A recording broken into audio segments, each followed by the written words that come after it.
Welcome to Peacebuilding Initiatives with José Barzola. Peacebuilding Initiatives are collaborative efforts to cultivate healthy, positive relationships through dialogue, cross-cultural understanding, and the willingness to shift our own perspectives in order to build compassion and empathy within our communities. Thank you for joining us today. In today's episode, I'm joined by uh, Jenni Prisk, who's a peace advocate, communication specialist, and founder of the nonprofit Voices of Women, IVOW. Jenni has dedicated her life to promoting peace at negotiation tables within community spaces and through storytelling that uplifts the voices of global women leaders. Our conversation today takes a more somber and urgent tone as Jenni shares her deep concern about the state of our world. She speaks candidly about how so many of today's conflicts across regions like Gaza and beyond are driven by greed, power, and an insatiable thirst for money. While humanitarian aid and advocacy efforts continue, the cycles of violence and oppression persist. Wars rage on, authoritarian regimes tighten their grip, and military spending grows while people starve and nations fracture. Jenni reminds us that while we may feel powerless, there is a path forward through compassion, persistence, and the inclusion of more women in leadership. Her hope is to see women's voices, especially those of peacemakers, activists, and change agents, rise to the forefront of global decision making. So we look forward to having this in-depth conversation about the power of women in peace building.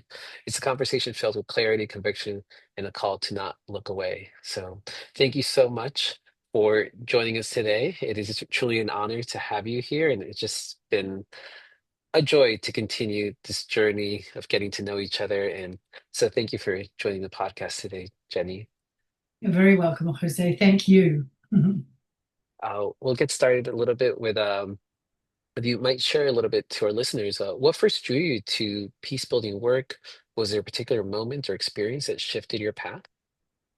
That's a great question because it is often challenging to remember when these things started. But I think it was growing up in New Zealand. I was born and raised there many, many years ago, and the feeling in the country is one of peace. We have rolling hills, we have lakes, mountains, a lot of animals. Of course, we're a very agricultural country, and my school days were very calm and peaceful. We played in the street. There was no fear of anything.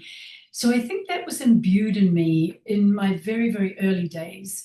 And then when we moved to America, my husband and I, in 1983, having lived here for a while, everything was very peaceful. And then, unfortunately, as we all remember, 9/11 came along. And that was really when my focus on peace building, especially that led by women, came to the fore. No, thank you. I mean, talk about like shifting pivotal moments in history, 9/11, and odd to think that we have a lot of our youth in college nowadays, undergrads who were born after that. Mhm. So it's something they read in the history books. So thank you for delving a little into that. But so you founded your nonprofit just 3 weeks after 9/11. What was going through your mind at that time, and why did you feel called to act so quickly? I can only think all the Most different people were. emotions. Yes. I did surprise a number of people, I think, including myself and my husband. And I think we all were so deeply affected by those scenes on television. I was actually working in Seattle at the time and I couldn't get back to San Diego. So I Mm. spent a lot of time in my room waiting to get back, watching the newsreels. And I was incensed as the world was. And I just kept seeing that it seemed to all be perpetrated with males or by males. And I certainly do not want this conversation to be a put down on men. I do not believe in that at all. And it started to occur to me because I had a wonderful close group of female friends in San Diego that we could do something. So on the journey home, I ended up meeting up with a longtime friend in Seattle, and we got the last rental car and we drove home, and that was a lot of thinking time. That was about 16 hours of driving. And I rang those friends from the road on the way home and I said, we've got to do something. And they all agreed with me. They were out to lunch. So they put me on speakerphone and I could talk to everybody. And they said, "We're with you. Whatever you decide to do, we're with you." So I knew I had support. And when I got back to San Diego, I thought, right, well, I've put my placemat down. I need to write on it now. So I did something that was a little different. President Bush, George W. Bush at the time, was warning us not to go near any of the World Trade Centers in our cities because of what had happened in New York. And I've always been a bit of a rebel. And I thought, that's exactly where we should go because they're part of our city and they're important. So I had a friend who ran the World Trade Center in San Diego. I rang her. I said, "May we have a meeting room?" She said, "What for?" When I told her, she said, "I'm going to come to the meeting." And that was it. We set it for 3 weeks afterwards. It's October 17 of 2001 that we started Voices of Women. And that was the story. That was how. And Well, I can thank give you you. more details on that if you want Yeah, anybody. yeah, You want I'd to love wait for to. your questions. Yeah, no, I think just because I think love to learn further about, it's such a pivotal time in history in this nation, with the emotions running deep. Even 3 weeks out, it's something that's carried on for some time now. I just wonder if there's folks listening who might have the inkling um, of something they think is of dire need or creating. And sometimes we tend to be our own worst enemy sometimes. Uh, and we have to keep reminding ourselves to be kind to each other. And is it the right time to make the pause or to move forward with what you see the community is truly in need of something and you can truly bring it to them. So yeah, I'd love to learn further if you don't mind sharing. Not at all. And I so agree with you that there are people in our world at the moment, and particularly probably right now in the United States, who are thinking, what can I do?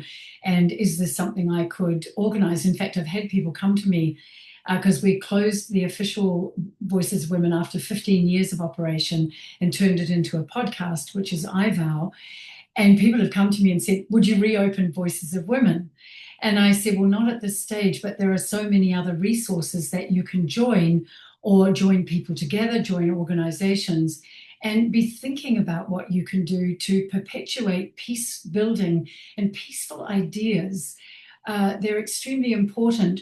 We found that when we formed the board, from the first meeting, a board emanated, and there were 12 of us. I was very blessed with amazing women around the table.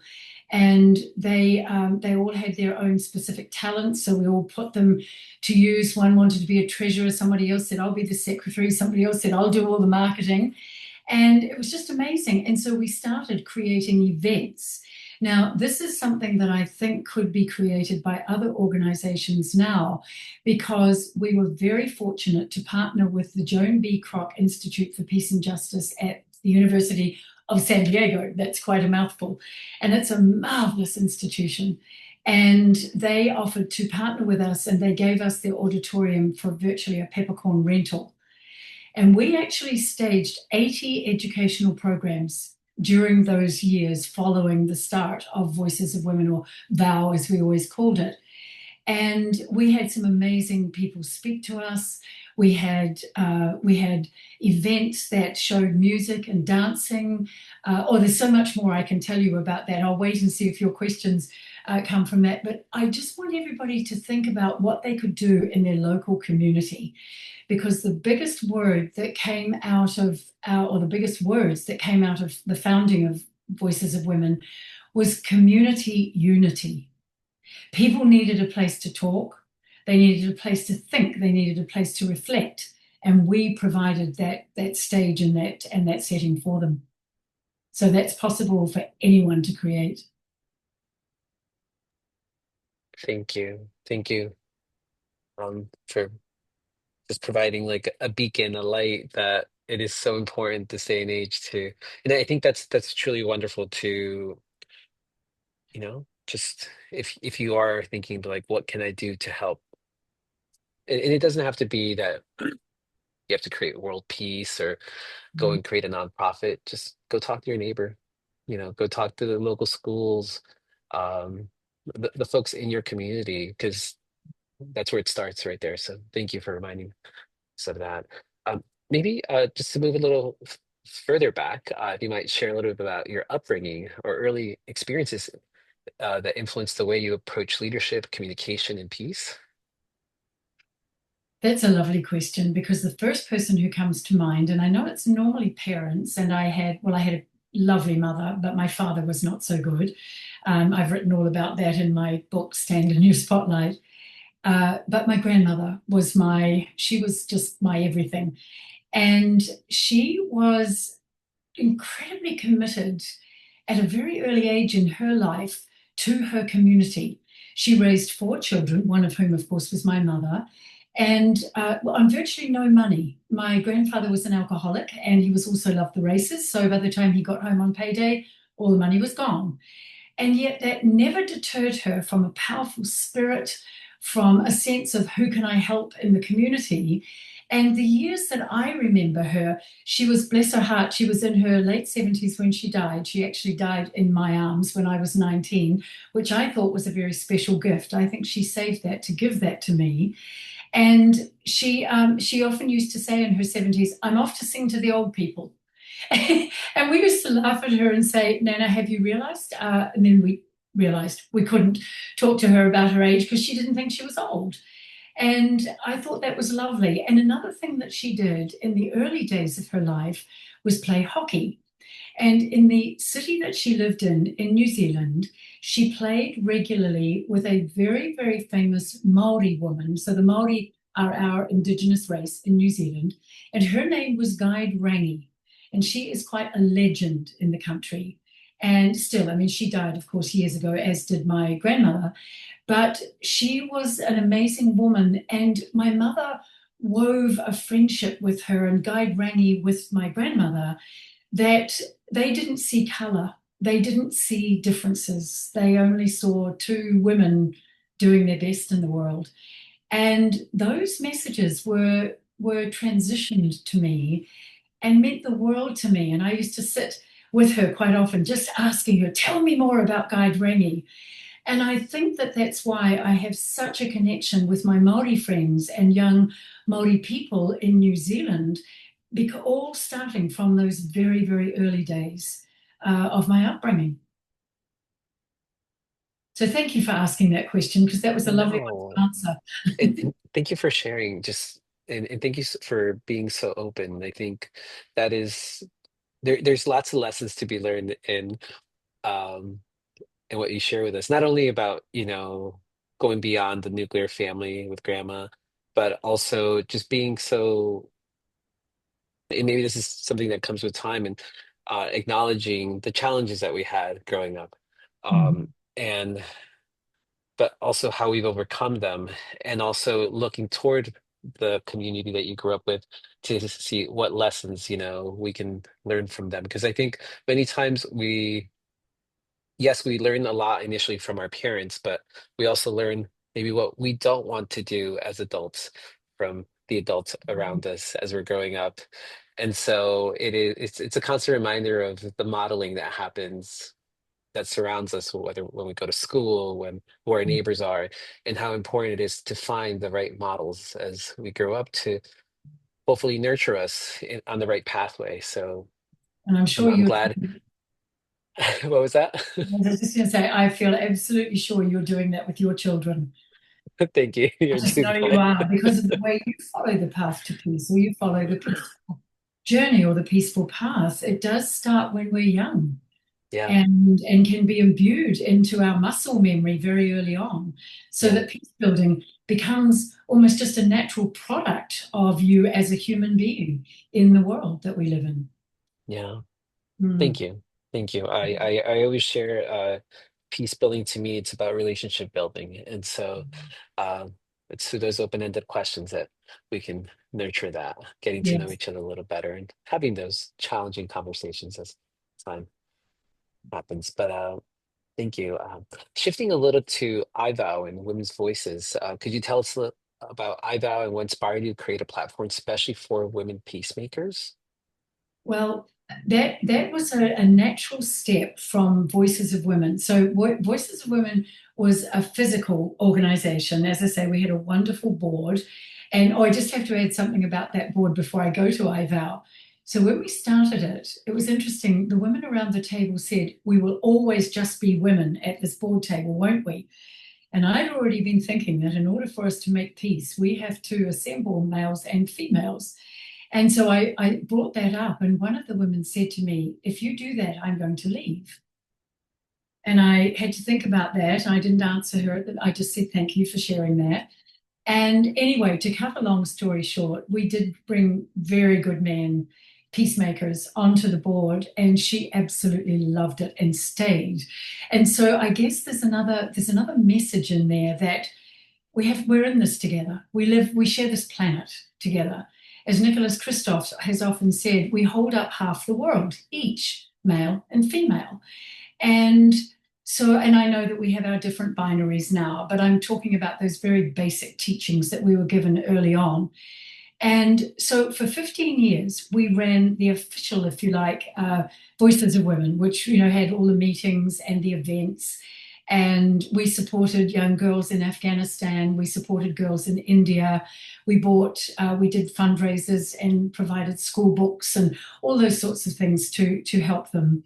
And then at the end of 15 years, because we were all of an older generation, most of us, although I did insist that we had young people come on the board as our legacy and as our succession building, a number of about five had to step down from the board, and they were our key figures, very, very strong and very, very committed women. And so in the end, I made the decision with them to close Voices of Women and to transfer what we were doing to iVow, which is a podcast platform. But the entry to iVow is www.voicesofwomen.org. And that's where the confusion lies a little bit. And so but it's exactly the same offshoot, because I had always felt that what we needed to do was hear the voices of women. So when we started it out, another board member and myself and a young intern who did all our electronics, because I'm not very good at things like that, not like you are, Jose. And we started it and we talked to women in politics. We did a series on that and how they fared in a world dominated mostly by males. And then we talked about women in the military. Again, another profession that is dominated by men. However, they talked very, very favorably about the relationships that they had formed inside their military divisions with the men and how much they supported them. And then we also talked to women at various points of some world uprisings, particularly there was Syria. We spoke to a Syrian woman. So we got some very, very interesting conversations. Then the Joan B. Kroc Institute for Peace and Justice started a Women Peacemakers program, or the WPM, as we refer to it. And because we were very connected with the Peace and Justice School, we were invited to meet these women, and they came on our podcasts, and I was able to interview them. And I think that's when, and I am getting to the end of this question for you, I think that's when my head really turned toward women and peace building and the dominant role and the important role that they play in that world because of the stories that they shared with us on our podcast. So I'm going to stop there because I think you may have follow-up questions, and that's probably quite enough, I would think, for anybody who's listening or watching to No, thank absorb in you. one No, mouthful. no, it's all really good. And I think even though the name is Voices of Women, being conscientious to be all inclusive and bring those men voices. And I think it was probably an opportunity to also showcase that, you know, I think we all know this, not all women are the same, not all men are the same, but to bring in maybe some truly empathetic, compassionate men into the board where maybe that individual that was thinking of leaving was like maybe just surprised and had not had the opportunity to meet someone like that. And so thank you for building that bridge. Mhm. It was highly successful with the men who joined our fold, and they came in with contrasting ideas to ours. But those ideas, when we communicated around them all, we would often establish a program around their specific connotations or ideas because they were different from ours, and they showed up a side that we were attempting to portray, but it didn't have the full balance on. So they Yeah. gave us much greater balance. And of course, we're seeing that now in the balance in corporations and boards all around the world. And the statistics are proving that when there is a mix at the table, that the results are so much higher and better Yeah. for everyone. So Most it was definitely. wonderful. And I'm still friendly with everybody on that board. Sadly, some have died, but I'm still Oh, friendly. sorry. Yes, I know it's always hard, but I'm still friendly with all those board members today, which is great. That's great. It's wonderful. Build those long-lasting relationships. Hmm. Yeah. Might you share a story from iVal that has stayed with you, a moment that really encapsulates why these voices matter? Oh goodness, there are probably two if I can do this. Yeah, please, please. Yeah, so one from Voices of Women, where we did the programs. Starting with that, that was well, there were two things that we did.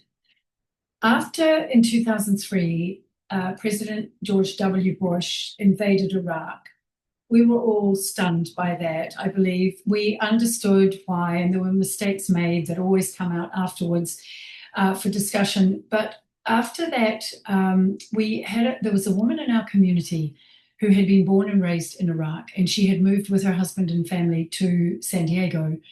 And I was introduced to her, and she came to speak to us, I think, probably 1 month after the invasion in 2003.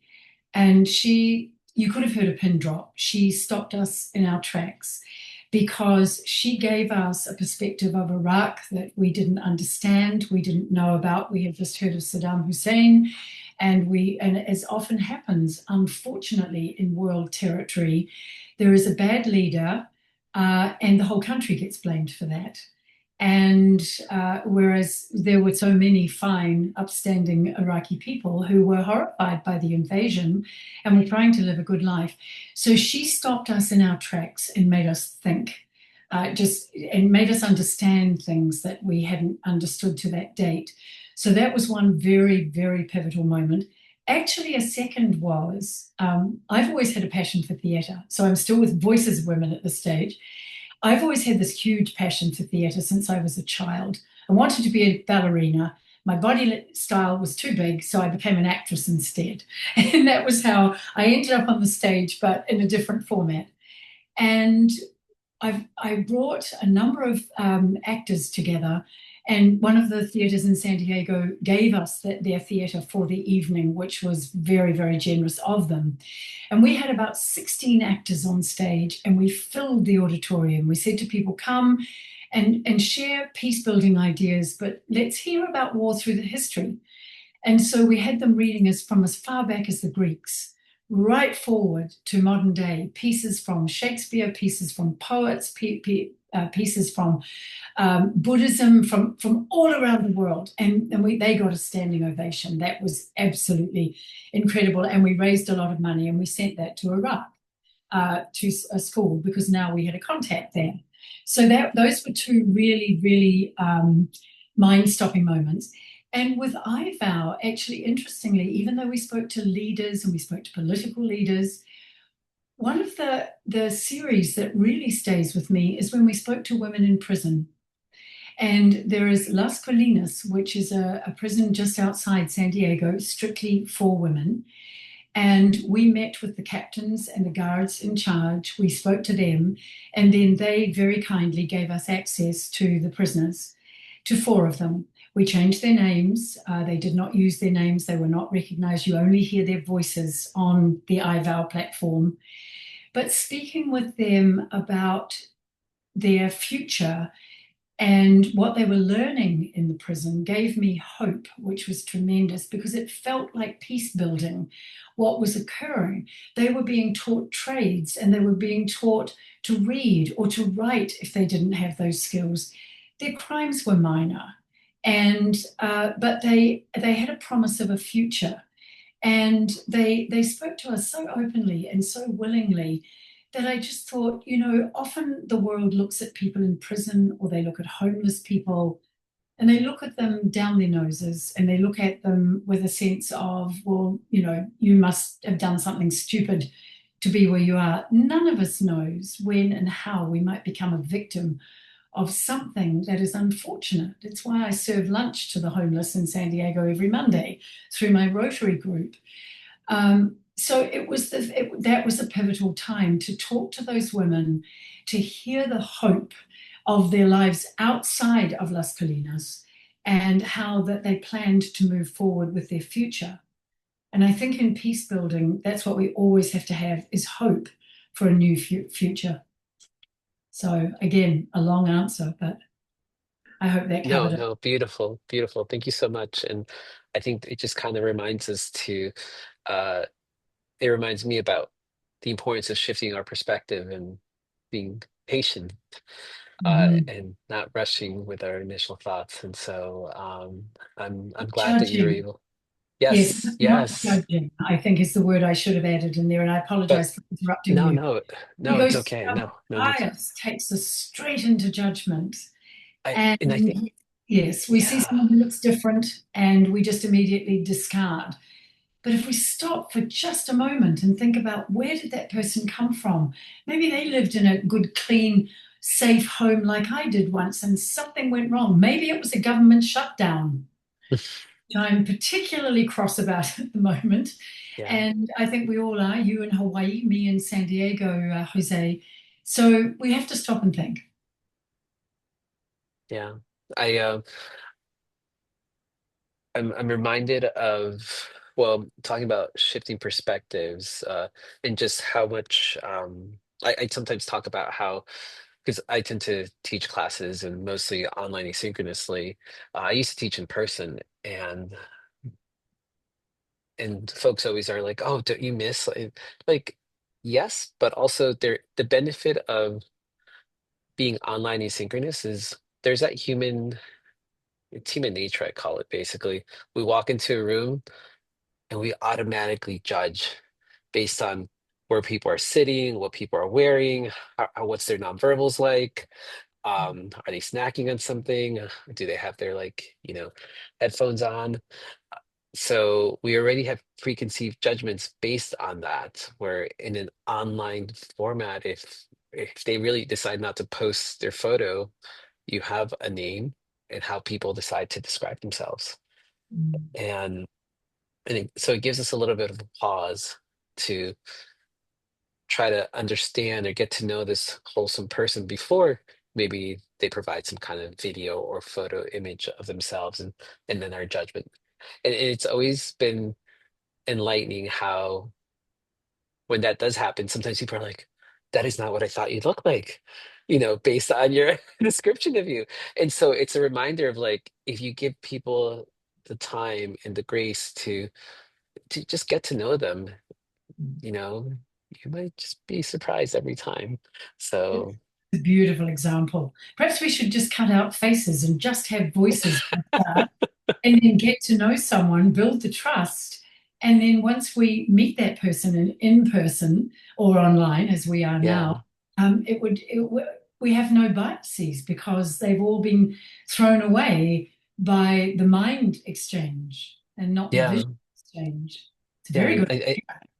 Yeah, I think creating, well, I know there's this whole complexity of the online world and Yes, spam and everything else, but I think if there was some ethics and some moral judgment involved in the way we, interacted online, we might have a better world.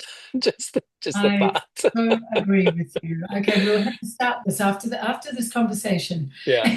We'll get started.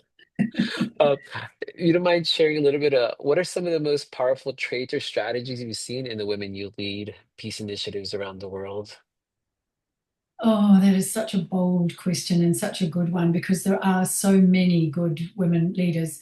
I have to jump first and foremost, actually, to three women who all come from New Zealand and all who were prime Love it. ministers. Amazing. Yes, one of them was Jenny Shipley or Dame Jenny Shipley. She is now a very close friend of mine because we live in the same area in New Zealand. She was the first female elected as a prime minister in New Zealand. She was followed by Dame Helen Clark, whose name is very well known worldwide. She was the head of the UNDP, the Development Program, for a period of time, and I listened to her programs and podcasts. So I learned from Dame Jenny Shipley and from Helen Clark. And then, of course, most of the world got to read about or felt they got to know, and she is now a dame, Jacinda Ardern, our Prime Minister during COVID. And the three of these women are exemplary in their worlds. And they share, I think, one characteristic which I heard Jacinda describe when she was in an interview with Jon Stewart, which of course had a lot of fun involved in it as well, because you can't watch Jon Stewart and not laugh or be amused or be entertained. And she used the word responsibility. She said, leadership is not about power, it's about responsibility. And she said, and that responsibility is to the people of the country that you're leading. And she was also known for expressing kindness and empathy. And actually, what she's doing now, Jacinda, is teaching empathetic leadership, I believe, at Harvard. And because Jon Stewart asked her, would she run for office again? And she said, no, that she would rather be an ambassador of New Zealand chocolate. And she brought a cake in her pocket and she put it on the anchor desk between them, and they had some fun around that. I know she's going to do a lot more than that. So Jenny Shipley, Helen Clark, and Jacinda Ardern are still working their magic with regard to their leadership roles and the intensity of the leadership and what it requires. So a responsibility instead of power, I think, is very keen, and the empathy and the kindness. And I think also there is a nurture that comes from women. Now, I often say this: why were we given a womb and males were not? And I think it is because of that womb, and because we bring into the world the next generation or another child, another precious baby into the world, that gives us something, I think, in our bodies and our minds that says we know how to nurture. Because for 9 months we grow that human. And I think we take that into negotiations and into board meetings and into various places that require conversation or that require decision making. The other thing, too, is protection. I often think this about war. When a woman is holding a child and one day that child becomes a soldier, whether that child be male or female, there is a sense of letting that child go into something that is so dark and so forbidding. But at one stage, that child was in her arms with complete peace and joy, and we hope, and upbringing. And I think that sense of protection that a mother has at a very early age is transferred into politics, and it's transferred into policy making, and it's transferred into the betterment of the people under their jurisdiction, whether it be a board, whether it be an organization, whether it be a non-profit, a corporation, or a country. I think some of those things. And another thing, the final thing I'll say for women, is resilience. We seem to have a power to spring back. When I talk to those women peacemakers from Sudan and from Nigeria and from Pakistan on our podcasts, it used to almost bring me to tears to know what they had been doing. They would be on the front line of battle, and they would be unafraid. And they would be there trying to talk to generals and to soldiers and to military leaders and say, why are we doing this? Why can you not stop? My family can't eat. You've not only raped the women and girls, but you've raped the land of our food. And so I think women have a resilience and a courage that is very, very unique to women. I Thank get you. choked up too when I think about it. Well, thank Very you. strong. They're amazing women. I actually did see that interview with Jon Stewart, and You did it. it was inspiring to be reminded of what leadership should sound like, to say the least. And she was 37 years old and pregnant when she became the prime minister, I know. and married, which affected a lot of people. You know, a lot of people Yeah. said, "Oh, she's Yeah. not married. Why could we? How could we have her as the prime minister?" I mean, the bias that came out, Yeah. and She sadly, the definitely, bias is why she left. Yeah, I guess it's kind of like getting comfortable in the uncomfortable. It's like this is she just Absolutely. pushed against it and Yeah. she did good. And yeah, it's fascinating. I think she was talking about, yeah, kindness. That's where her focus is. And then I Mm. hear there's a couple other like leaders that are shifting into that realm, and which is wonderful. I think it's also a reminder that it's rarely seen nowadays that we need to have folks on, that larger stage to remind us of it. Um, Mhm. yeah, just Kindness is not really a hard task. It's, no. I mean, it's imbued in us as humans, I think, too. I think the president of Mexico is she governs from a very kind Yeah, platform. I mean, Mary Robinson of Ireland, who was part of the 1998 signings and the treaties, and the women in the parliament in Rwanda, after the hideous genocides there, the women rose up and their number is greater in the parliament there. So wherever there are, Ellen Sirleaf Johnson of Liberia, we can name a lot of them around the world. yeah. And it seems that peace does follow when there are women at that leadership table or leading the country per se. So I know looking at me, I'm a woman. Yes, am I biased? But I also have great admiration. In fact, one of my greatest admirations for male leaders is Barack Obama. And he led from a peaceful perspective. Yes, he did things that people disagreed with. There is no president or leader in this world who's ever done everything 100% correctly. But his whole tenure, his 8 years, were about calm and peace for our country. And we learned a lot from him and still can because he's speaking up now against any of the wrongs or the atrocities that unfortunately we are experiencing in the United States at the moment. I think to circle back to the power of women, um, Happy you to know, do that. I President Obama, to my understanding, was raised by some very strong, empathetic, compassionate women. Was. I'll even attest to like myself and the work that I do. At a very young age, there was a lot of women around me that those are my role models, whether Mhm.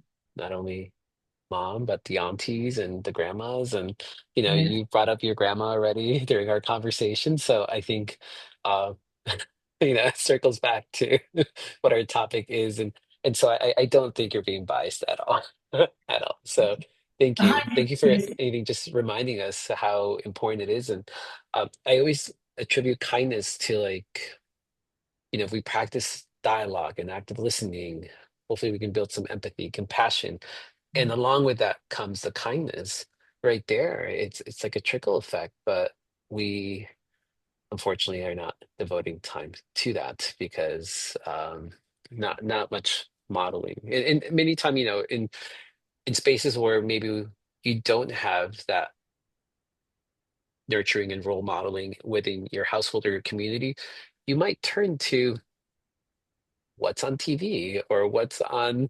YouTube, and if you see someone, oh, this person is the leader of the free world, oh, if that's the way they're acting, then maybe they're onto something, which is really, really concerning for our future generations and what lessons are being Yes. taught unofficially that way. Yes. I So agree with you. Um, Yes. so shifting now to global conflicts and challenges, as I kind of started talking a little bit about it, but Mhm. you mentioned being deeply disturbed by today's global conflicts. What do you see as the root cause of so much ongoing violence and division? Oh, it's historical, isn't it? I mean, we've had war forever, since Yeah. civilization began. And it usually comes, the word greed always comes to mind for me.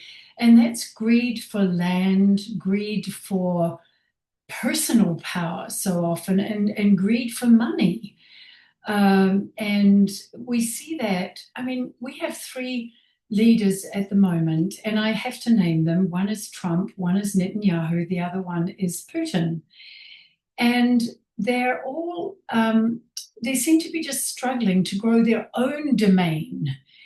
And they say that it's for the good of their countries, or some of them do, but I can't see where that good is landing. So it's this land grab, and and then of course it translates into becoming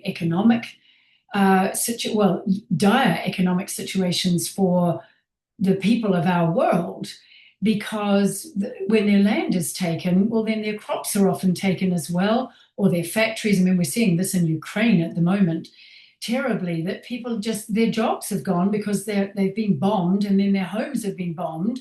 And so it goes on, and it just keeps spreading, all because somebody wants to annex a part of their country, or thinks it should be theirs, or it was signed over to them in a contract years and years ago. We've got the same thing going on in Gaza, which I think is really, really disturbing most of our caring world about that situation. And I know that Trump and Netanyahu have just had a meeting at the White House, and they've talked about making a contract with Hamas and giving them a few days. But then I've also heard that if those few days don't eventuate, or after those few days, Hamas doesn't release the hostages, well, then there's going to be an attack. So we're back at square one again. So we're not actually moving forward on making these contracts. I'm going to share with you something that I've thought about for years. It will never ever happen. It's a wild, high-flying idea of mine, but sometimes they wake me up in the middle of the night. And I think these things do anybody, like you too, who are concerned about peace. I've often thought that a group of soldiers from Israel should meet with a group of soldiers from Gaza at the war line. Well, if there is even one anymore, because I think it's all been smudged with all the killing and the wreckage, etc. They should each have a baby in their arms, or a young child, and they should exchange those children. The Israeli soldier hands that over to the Gazan, and vice versa, and just hold that child and say, "You are now holding my future in your arms, and now give him or her, the child, back to me. Now go away and try and kill me." And I don't know why, I've just often thought that if we could ever be smart enough to do something like that, it sounds fantastical. I know it sounds entirely impossible, and yet strangely, I don't think it's actually that impossible, because they are erring so close to each other. But I just worry about this world. I read the other day, and I wrote the statistic down for you, and I just have to look. Oh yes, I've got the number. Since World War II, we have had 280 conflicts. No, sorry, that's wrong. 285 conflicts in our world since 1945. Okay, so that's a lot of years, and there's a lot of countries in the world. There's what, 193 of us, I think. To my mind, that is 285 too many. So I could go on and on about this and get absolutely torn up. I'm going to hand back to you, Jose. I think it's probably wiser at the moment. I get so head up about this. I just think there could be peace instead of war, and how we could flourish. And I know the historians say we've always had war, and war is necessary because it cleans out systems and it cleans out policies. But I just think there has to be a better way. If we've done so badly all these years, it means we haven't tried the ways that might work. Thank you for sharing, and thank you for bringing up the, well, I think about first, like the fact that they're classified as conflicts doesn't mean that they were any less atrocious or gruesome than if it was a war. If one It's person is just killed, it's it's just atrocious. semantics, really, I think, with the terminology, because it could have been 285 wars, but then that doesn't really sound that great. It's better to just say like, oh, we've only had two world wars. Um, I think um, I think your dream of the soldiers coming together sounds amazing, although from what I've heard through the grapevine of the atrocious things that are happening in Gaza, um, I don't know. I would be wary of the safety of those babies, Oh, I would too. because Yeah, there's just so much ongoing. Well, there's a lot of history, there's a lot of hate, there's a lot of death, a lot of just going back. sadness, to say the least. It would be during a ceasefire, of course, Jose. They would have called a ceasefire. Yes, yes. I Okay, didn't okay, say okay. that, but That's good. That's good. That's good. That's good. oh yes, yes, Uh, not in the middle of everything that's going on at the moment. yeah, I find that whether we call them wars, conflicts, genocides, what they tend to do is they dehumanize the other party. They and make it seem as though, oh, they're just numbers or just a dot that one less. Uh, and and I think if people truly, I don't even know what the number is for Palestine anymore. Um, Oh, I heard it this morning. It's 166,000, I think, today. I 166,000. think that's right. In fact, I should So yes, be wary of can that. you imagine if let's say for the world of social media, people who are scrolling through their Instagram, there's 168,000 stories posted. So as you're scrolling, all you're seeing is just one story after another of that would be more powerful and more context and story to the human aspect of each one of those folks than just giving a number that maybe we put a story of like the nightly news just or imagine if like people turn their TV on and every channel was a documentary on each one of those 168,000. Talk about building empathy and compassion to what's actually happening. It's such an Um, incredible idea. And public broadcasting does step into that arena quite frequently by telling stories. They have their arts program and they'll often yeah. interview somebody from a war-torn country and they will tell stories of the people they knew. And so I think it's an excellent idea. But we can Um, always click and be like, oh, let's watch our latest athletic event or, cartoon or yes. something to distract us from the reality of what's truly happening. Mhm. Which I guess for mental health purposes, it's good that we have some way to cope. But it is, yeah, I think you get right to it. Greed for whether power, extra land. From my own experience of having heard stories of whether it's Pearl Harbor survivors or atomic bomb survivors, I think for the most part, it's the people just want to live their lives. Many times it comes back to the government Mhm. and what legacy do they want to leave behind? Mm. With what's happening right now, I think about it's a lot of it's like show and tell and the legacy that they want to leave behind. It's not so much about the now and how that's impacting the current people, Mhm. which once more goes back to greed. So Yes, yes, it's a word I use because it seems to cover a lot of those arenas that we've just discussed. And I think for some too, there's also it's almost an adulation as well. Look at me, look, I'm the leader of this country yeah, and what I'm able to do. And yes, there are stories I could tell about yeah, America at the moment, but I'm choosing not to because I think the more we spread them as they're being spread on social media, the more we get down that rabbit hole and we end up, right. those of us who are trying to stay in the peace arena or the possibilities of peace, or peace conversations or peaceful, building or whatever it is we're trying to do, the less we talk about the troublemakers, the more we can bring the peace to the fore and to the focus, I Yeah, hope. yeah, no, that's true. I also think about, we talked about Gaza. There's, but there's so much going on in this world that our nightly news just doesn't have the time to cover. It doesn't. Atrocities in Africa and South America and parts of Asia. You don't even hear about like the Rohingya refugees anymore that Right. much. So yeah, it is and I think it's through the storytelling, keeping those stories alive, sharing with folks.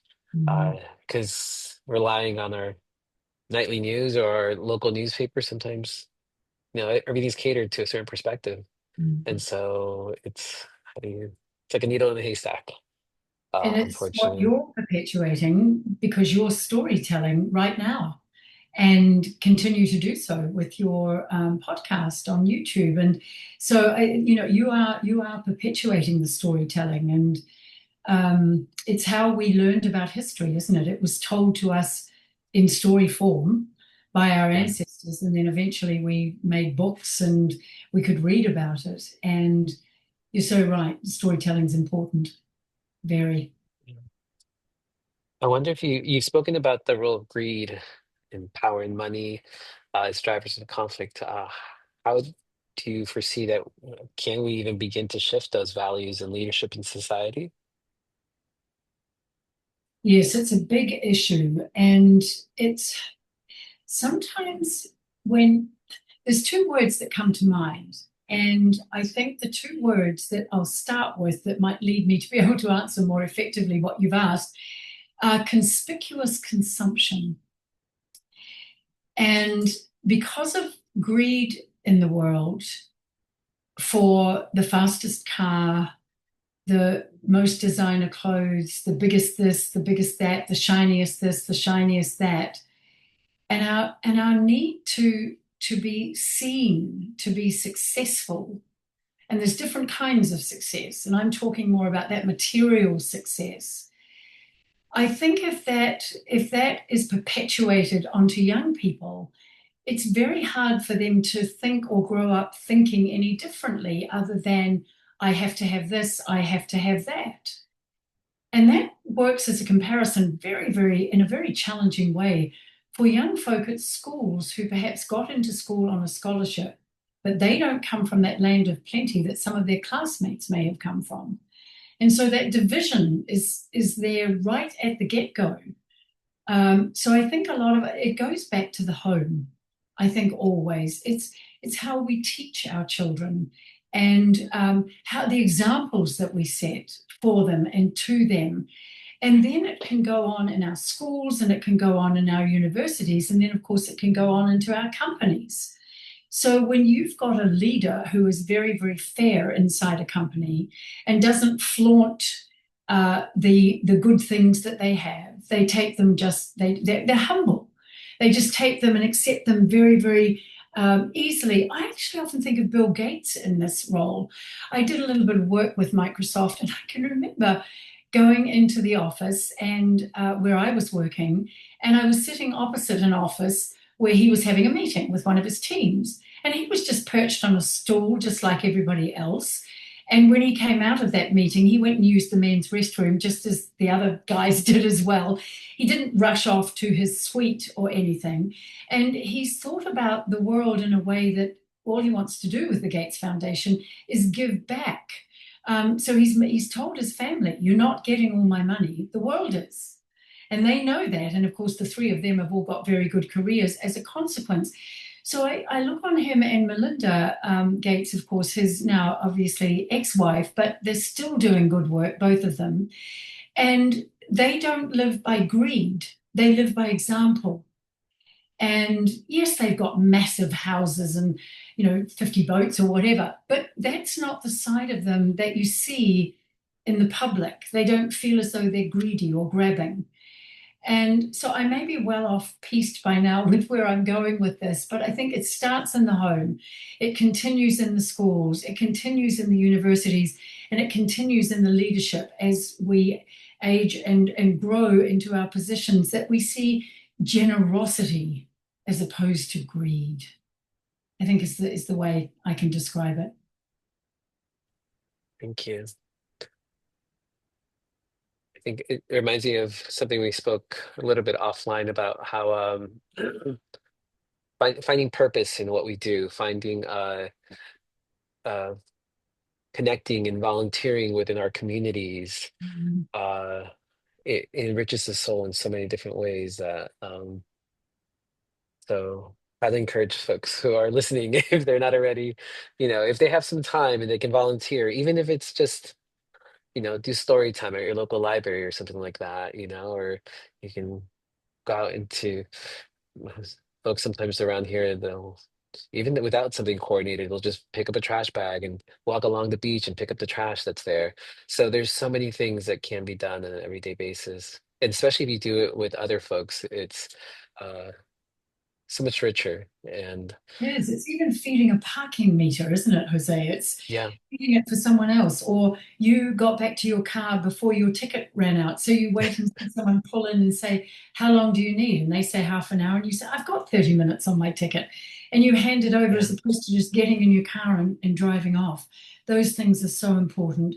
My husband and I couldn't have children. We tried very hard to have them and sadly didn't. But I've always spent a lot of my life around children. And I did, once a week, I used to read to first graders at a school. And that was the most joyous experience I could ever have. Mind you, there were days when I'd had enough Winnie the Pooh that I could live without Winnie, Piglet, or Tigger, or Eeyore. But every year, when I got into the school, the teacher said, oh, I understand you have a great time with Winnie the Pooh. So they would bring the books out for my new group of children. But the greatest joy one day was when one little boy just came running across the playground when I was coming to read to a class. And at this stage, he was about 7 or 8, I think. Mrs. Prisk, I have to talk to you. And I stopped and I said, something exciting's happened in your life. He said, no, it's all about you. And I said, oh, goodness, what? And he said, well, I've got a sister who's just started at school and she's in the classroom that you're going into. But he said, because I can read now, I read to her every night, and she's going to be a really good reader because I taught her how to. And that was because of Winnie the Pooh.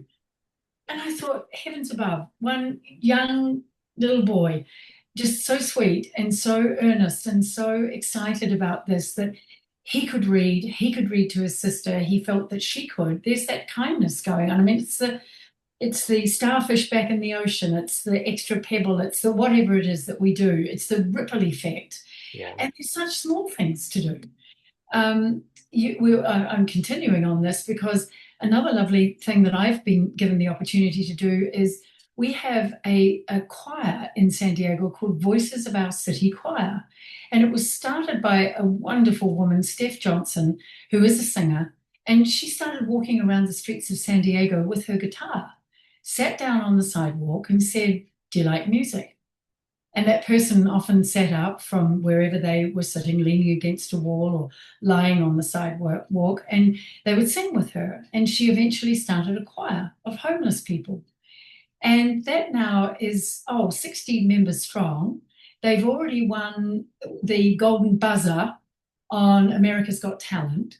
They're doing a very big fundraiser in October. They've managed to get a lot of those people under roofs with clothing. They bring in showers for them. It's miraculous to watch them.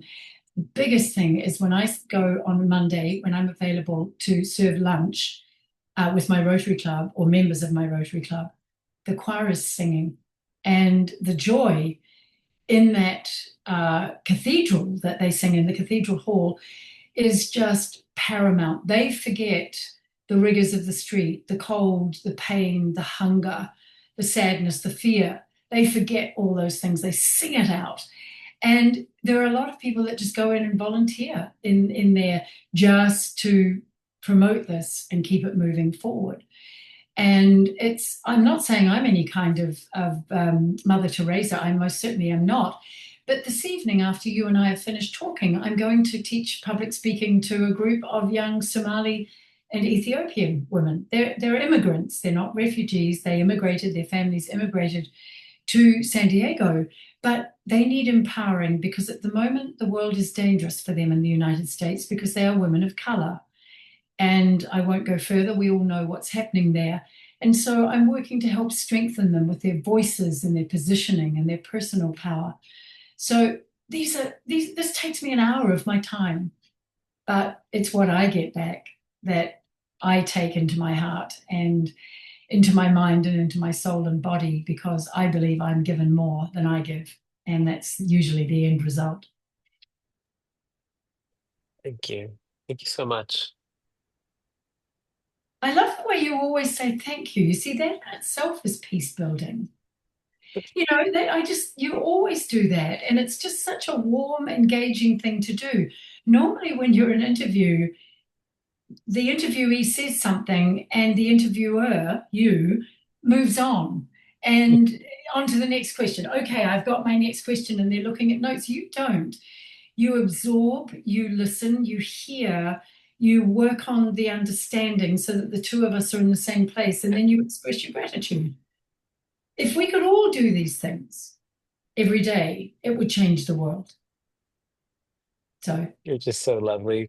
It's not every day I get to have a conversation with someone who does similar work to what I do about the power of communication. So, yeah, I mean, I think sometimes I've shared this story. I don't know if I have on the podcast before, but I used to work at a call center. This is back like almost 20 years ago now. Um, work from 6 to midnight, and would call folks to try to get them to take health service for the CDC. mhm, And this is back in like the mid 2000s when like, people were like paying $1 a minute for their cell phones and all that. So initially, a lot of folks just very unhappy with having to spend any time. And so I got hung up with and all the swear words you can think of. But mhm, I spent 8 months there, or maybe 10 months. It was the best unofficial like training guidance for the work that I do today because I didn't have the power of my nonverbals, my facials, like people couldn't see me. It was just my voice. And mhm, so uh for folks listening, there's great power in the tone of your voice and so, creating space for folks and great power also in just sitting in the silence, mhm, which I know can be uncomfortable for some folks if that's not what they grew up around. So mhm, yeah, it's a I actually use it as a strategy sometimes to just, is just stay in silence and it's always fascinating to see where the conversations lead after that. And sometimes they go a little deeper than, whatever like questions you may have had pre-planned per se. So yes, I agree with you. Well, you know that I'm a communications and public yes. speaking and voice coach. And it's interesting because if we fill the spaces, those words hang in the air. They stay there, and they often form a blockade for someone else to be able to come out and say what they're thinking or change their minds, whatever it is. Whereas if we can leave the silence, somehow it's I don't know. It eventually needs filling or not, but it can be filled with a wisdom that may not normally have come out because there is space and there is time. And I always talk to folk when I'm coaching them if they're making, say, a very big speech in public and they have to deliver some bad news. And I say, but it'll be the tone with which you deliver that news that will have the appropriate impact on your audience. So if you just spit it out, the audience is going to recoil and say, wow, well, I'm not, and their brain shut down. Oh, I'm not interested in listening anymore. But if you smile, lower the tone, take it more slowly, and deliver it in a way that's meaningful and truthful and authentic, but with a different tone, it will be heard differently. And you're more likely also to get questions from saying it that way, whereas the gates shut down if you deliver it bluntly or even brutally. So much of our voice is impacted, or we impact with our voice. And our voice is the mirror of our soul. Our eyes are the window, or the windows, I guess I've got two, and one mouth, so it's the mirror. And I always remember back, my mother knew if I was unhappy when, in my flatting days or living in an apartment, she always knew if I'd had a really bad date or something like that, because I'd call her and I'd go, hi, mum, because we don't say mom in New Zealand. And she'd go, are you all right, dear? And I'd say, I'm fine. And she'd say, no, you're not. And I'd say, but I am. And because there was a straight, there was a not a nastiness, but there was a conflict coming through that voice. And then I'd sometimes cry and I'd say, oh, this happened or that Oh, happened. And so people know. And that's yeah. why your voice without your face was so important. I've also done helplines, and yes, how you speak changes things. And it worries me at the moment. I've had a number of people say to me, have you ever considered going to the White House and offering your services to the current president? And I said, no, as a matter of fact, it hasn't. And I won't go into reasons why. But his voice is starting to concern me because there's no strength in it and there's no conviction in it. They just feel like words off a page, not with the leadership that we're needing at this time in our world. So voices make a lot of difference. It was why they loved Ronald Reagan. He had an actor's voice and he had beautiful inflection. And it was one of the Mm, reasons was his image and his presence and his voice. So it's amazing what we can do. thank you. Thank you. I think thinking about your response to your mom, I always think like if anyone ever responds with the word "I am fine," that's already a flag right there that they're not. Yes. Yes. And yet it's funny when we say to people, "Hi, how are you?" If anybody actually turned around and gave us a list of their ailments, we'd think, Mm. what's this about? I didn't stop to get all this from you. So it's really, if we said, oh, I've got a bad hip and, I've had this cough Yeah. and so, we'd be off down the street because we're not used to it. It's just such a preemptory greeting, Yes. isn't it? How are you? But we do need to listen when someone says, I'm fine, as to how fine they really are. And again, that's peacemaking. It's peace building because you might be the only person in that day, that week, that month, that year that actually said, I'm listening, I'm here. And that is peace building at its very basic form, and yet probably one of its finest forms, I think. Thank you. Thank you. Um, to shift back a little to the questions that we do have, and I think we've kind of touched upon some of these already, but in this a little bit more about the global conflicts and challenges, um, any words of wisdom to people who might feel helpless, who donate, who protest, who write to the representatives, but feel as though like nothing's ever changing? It's just this cycle of oppression just continues on. Yes, when you sent me that question, I pondered that considerably because I get that same frustration that I know other people and probably including you feel, and you do feel as though you're banging your head against a wall that won't move, it will never break. And yet in the big picture, or maybe we're looking at the big picture, but if you looked at the micro, you are making a difference. Now people have been marching against the war in Gaza all around the world, and it's being reported on social media. There are captions of it on our news if people watch the news. And we read the banners and we see some of the placards, and people are interviewed afterwards. And especially in our country, that does go back into Congress and maybe it could reach the Senate. I mean, it is documented. So, marching and protesting, if that is your wish, is always the thing to do. If writing to your senators or your representatives, whichever, wherever, or your council members, it might be your city that's experiencing, or your small community, large community, it doesn't matter who it is, writing will always have an effect because those letters or emails are kept and preserved. And there's a point usually at which something crosses the line in the numbers that they receive. And they start to realize, oh my goodness, the impact of these, look how big it's growing, look how big it is.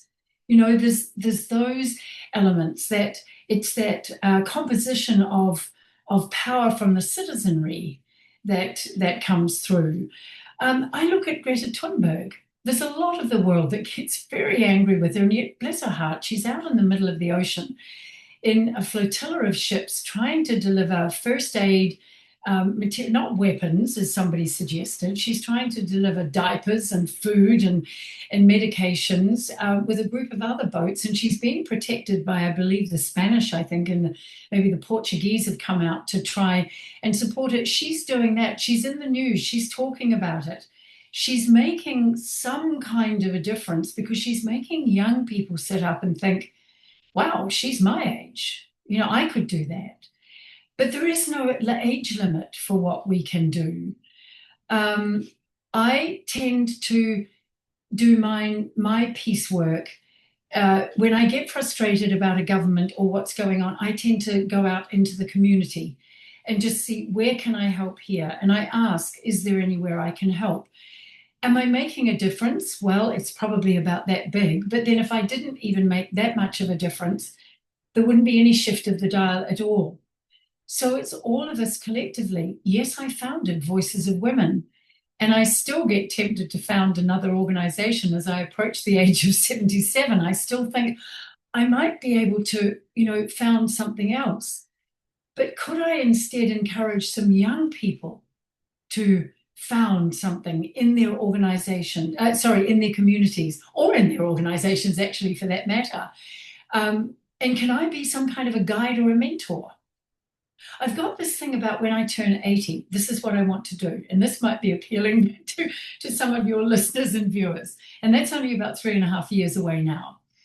If I'm not physically able to still go into the community as I am now, and I thank my stars for that I am fortunate in that arena, but that may not last. I am going to throw a Socrates cafe in my home, and I'm going to invite about 10 young people. They may be at university, they may still be at junior school. I don't know where they will be, but they'll be young. They'll be under 40. And I want them to come in and bring topics every week that need discussion, conversation, investigation, chewing, pulling apart, and finding out what is the root cause for that dissent in our world. And each of them goes away with a task of some sort, whether it's protesting, whether it's writing letters to whoever that is, whether it's starting an organization, I'm not sure what. And they get a very nice glass of sherry, and they get cheese and crackers and grapes to follow that, so that they can imbibe those ideas that they've heard from their friends, or maybe people they've never met, because they will come from very different backgrounds, all of them. Because that is how we create world peace too, is to bring the different factions of our communities together. We can't all be white, we can't all be brown, we can't all be black, but we can be a mixture of family, because we've all got the same style of heart beating in our chest and the same kind of brain working in our heads. If you opened us up, they'd all look identical, and took them away and put them on a table, you wouldn't know which belonged to the coloured or to the white or to whoever. So we all have those same goals for a peaceful life, I think. And the other thing, if it's within your possibility, travel. There is no greater way. And if you can't travel, watch travel logs. Watch David Attenborough's Planet series, and that will give you more understanding. And I just have to say this today because our beloved Dr. Jane Goodall died today. And I had the privilege of meeting her. I am going way off tangent here, but I had the privilege of meeting her. And she, of course, with her work with animals, was also a peace worker for the world. And so I'm rather thrilled, in fact, Jose, that you and I are talking today about peace building, because she was a wonderful peace builder. And so traveling gives us this experience that, and yes, it's often later in your life when you've raised your families and paid off a lot of the bills. And my husband and I didn't have children to raise, so we set up a travel fund. And we love to travel, but mostly because we want to meet the people from other countries and learn how they live, their cultures, how do they make peace. And it's getting out into our world and our beautiful planet that helps us to realize how much beauty there is in the world. And it doesn't all have to be about trouble, but it can be about building peace.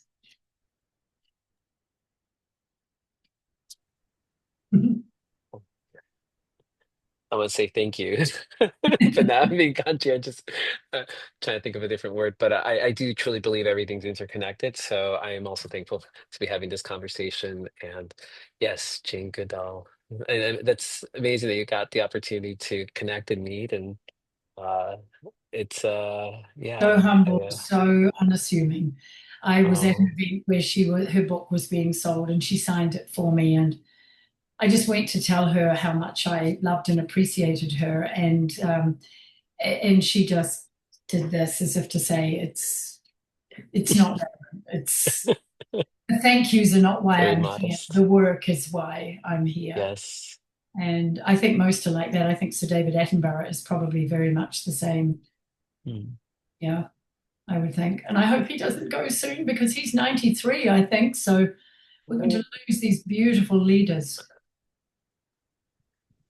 I do hope that though, even with loss, folks don't forget it and, remember the stories and the lessons and the modeling that they have displayed. And um, He yeah, I has mean, left a Yes, I apologize for no, it's okay. interrupting, but Dr. Goodall has left and this is something I always like to do too. We refer to her as Jane Goodall, but she is a doctor. And we forget this with women sometimes that we Mm. must, this is important to me being an empowerer of women, that using their titles is important. So Dr. Goodall has left a legacy that's worldwide. And I feel particularly blessed because I'm going to South Africa with my husband and friends next month. And we are going to a place called Chimp Eden, which I think is so lovely. It must be like the Garden of Eden for chimps. And she founded it. And we have an hour and a half, that's all you're allowed, visit. And so we can I don't know, just honor her by going to that and remembering why she founded those places to save our animal kingdom. Because I think when we bless them or save them, I think we're saving ourselves in many ways. I'm sure I've gone over all your time limit now, Jose, haven't I? I'm very flexible. No worries. And I'm conscientious of your time, so we will move forward on a couple of questions and skip a couple other ones. But it really is a joy to connect and continue to have these conversations. Such important for our times, and it's interesting because I sometimes talk about these challenging times, and I felt like I was saying that like 5 years ago during the global pandemic, and it's like this cycle of like, come on, Yes, yes. And can we in take? another 5 years, there will be more challenges. Yes, Yes. yes. Uh, so, shifting a little to women in leadership, you've expressed a desire to see more women in leadership.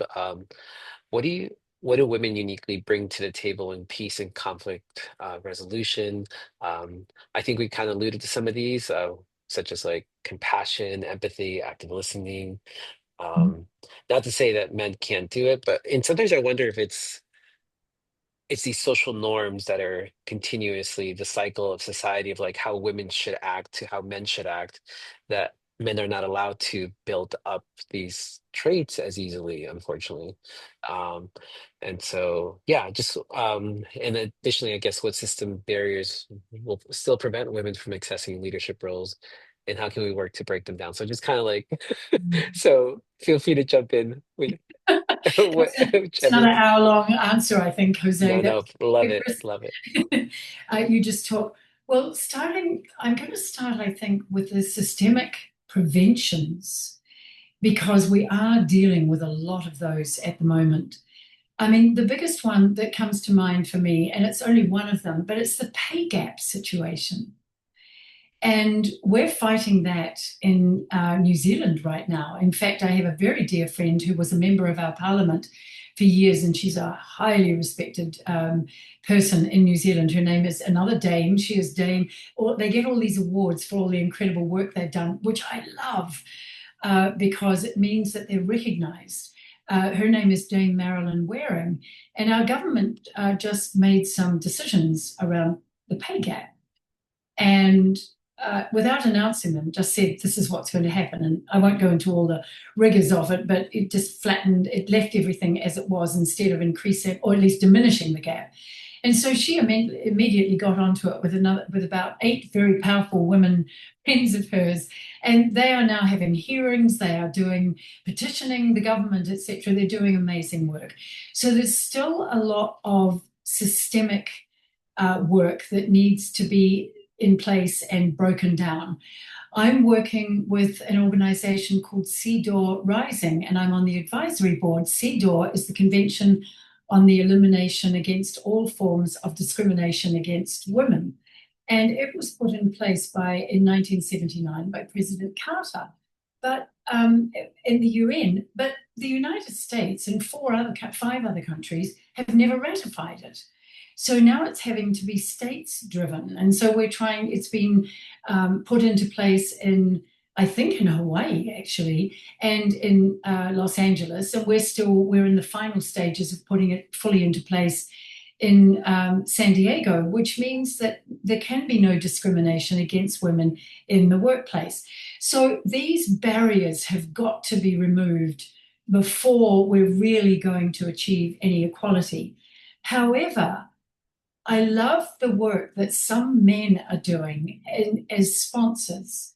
And this sponsorship is extremely important. And people think when they hear that, oh, does that mean I have to put a lot of extra money in a woman's pay packet? No, that's not what we're saying.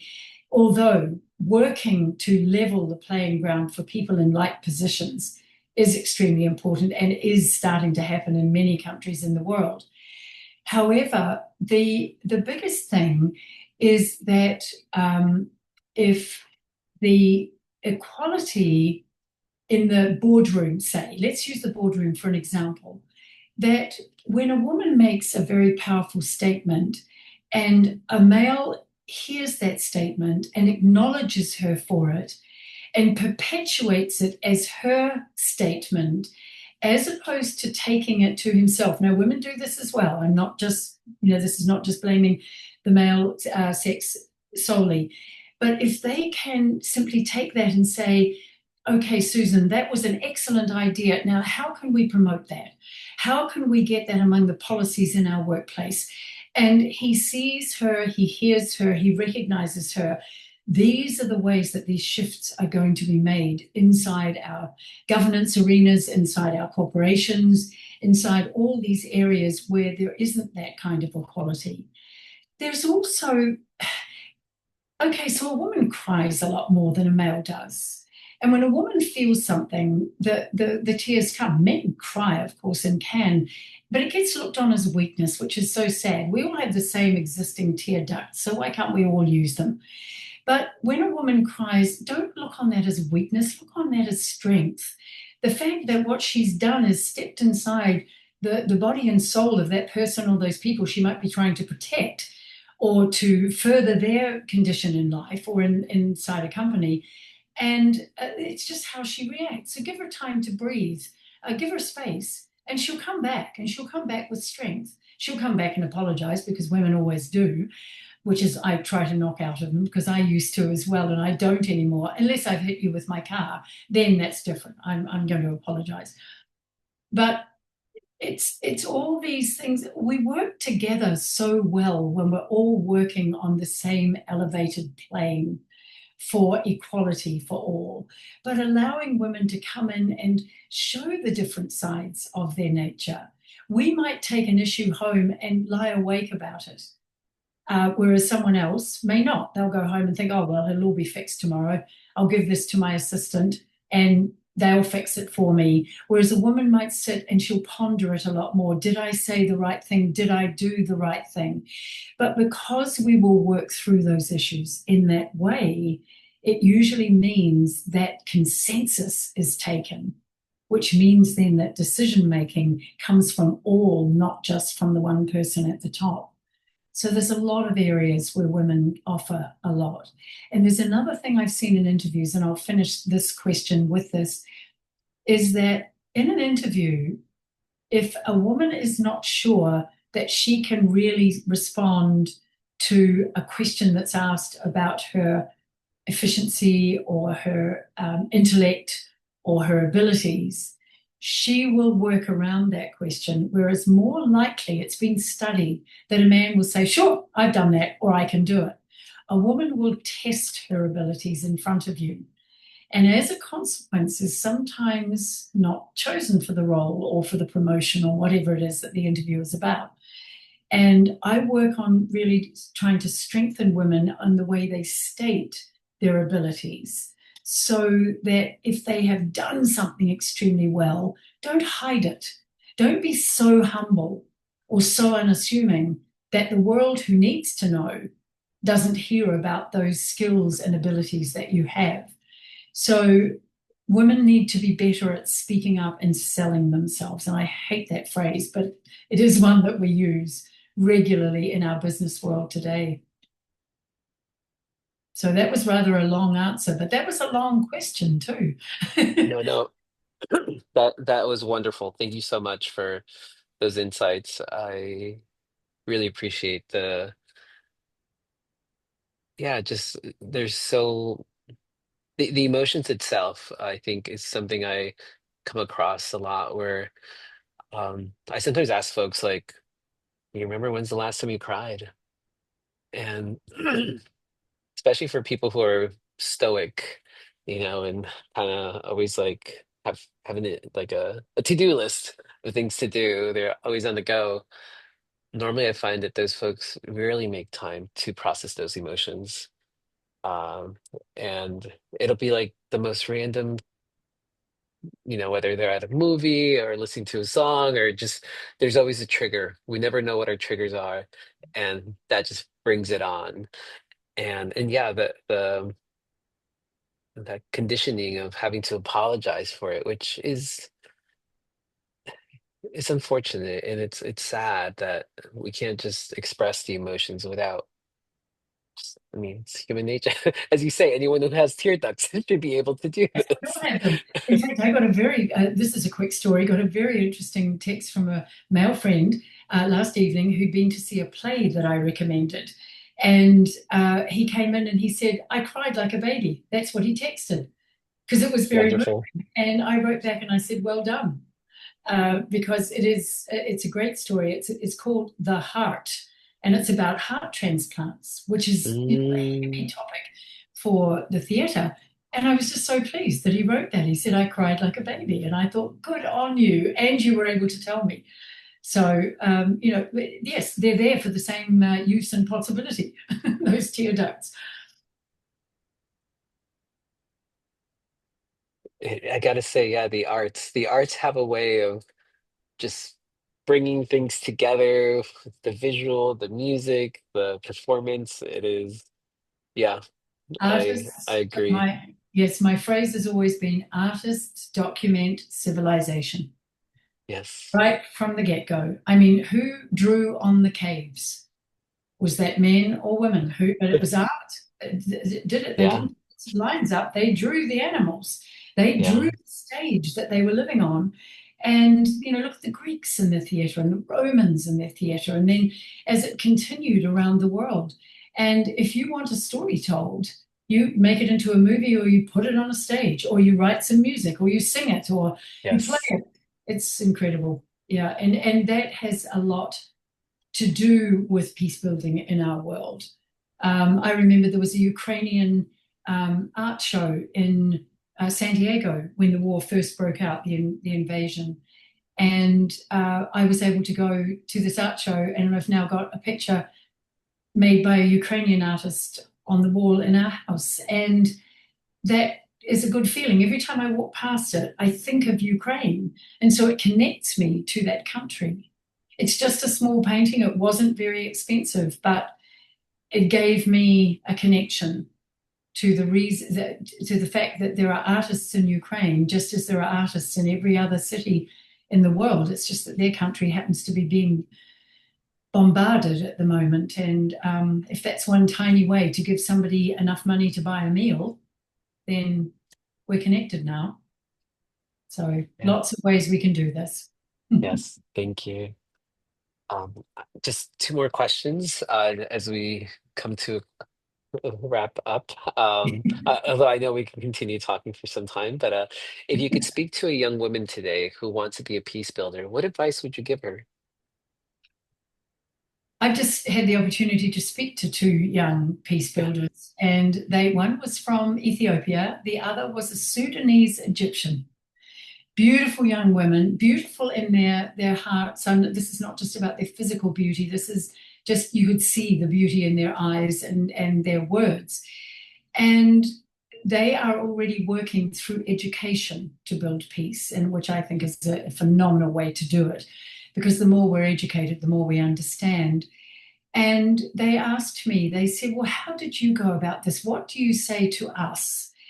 And I said to them, I think carry on the path that you are on. If education is your world, continue on that and build on it.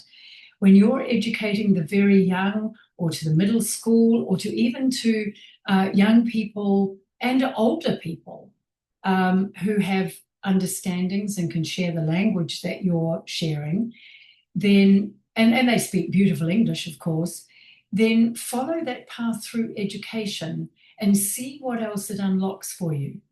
If your path to peace building is through music, then never give it up. Keep writing music that writes about peace. If you're an author, write books about it, and make sure that you get them well promoted so that the world learns about them and can learn from them.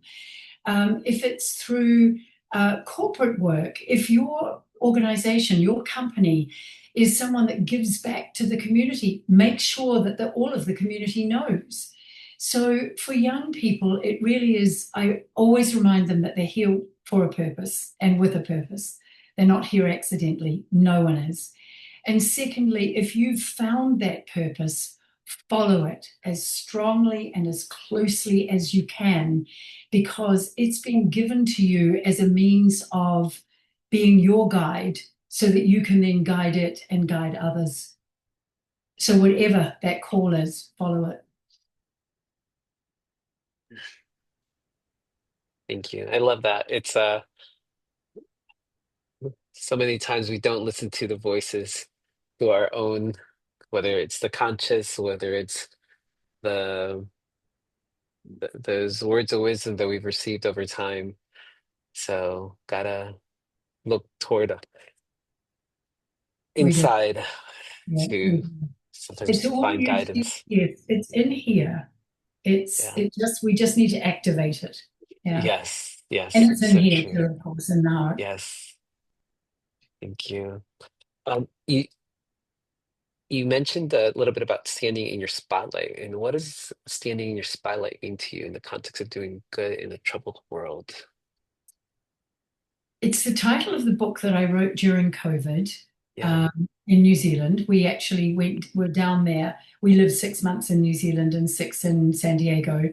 And we were in New Zealand and decided, because the Prime Minister, Jacinda Ardern, was closing the doors to the country, we better stay. So we stayed. And we were there for 2.5 years, which meant that I had been approached when I gave a speech at an event by a publisher who said, you have a book. So during a year, over a year's period, I wrote the book and we entitled it Stand in Your Spotlight. And then the subtitle is Live Your Life Fully.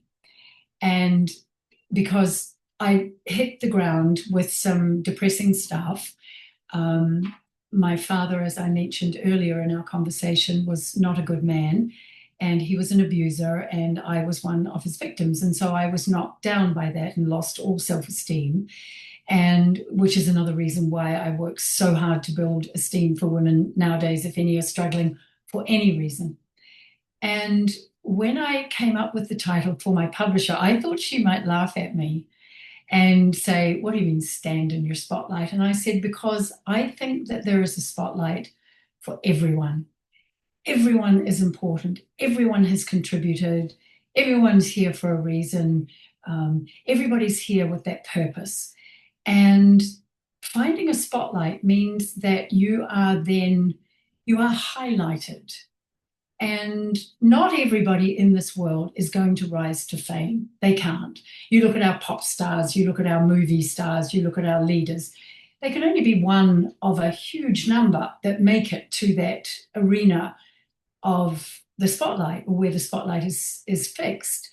But you can create small areas for spotlights. And that means that when you've got skills and talents, you've got a process that works, you've got peace building activities that are unique, or need to be shared, then step into that spotlight and stand in it as you share them, as you convey them, as you sell them. There's that word again. Don't like it, but it's a powerful adjective, verb.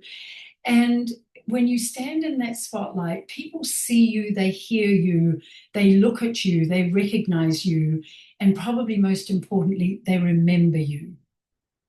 So that's where that comes from. That's what I try to do with all the young people, especially that I work with, is to move them into a spotlight, out of the shadows, so that their strengths and their abilities and their talents can be seen. And I've been working with young men in the immigrant community as well, not just the women.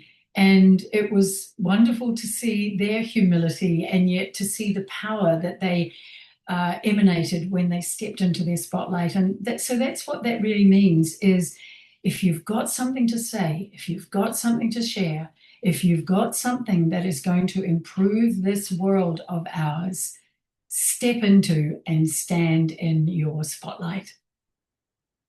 That's what that means.